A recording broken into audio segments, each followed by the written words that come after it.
Welcome to the prestigious International Space Station Ares. Earth is counting on you to assess the viability of NASA for humanity, particularly regarding the mysterious magnetic field surrounding us.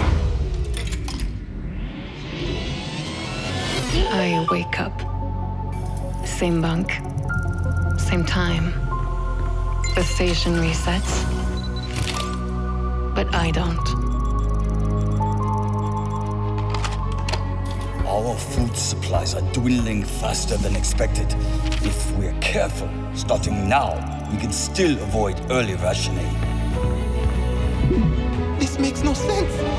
They're moving, like in a solar system, like planets.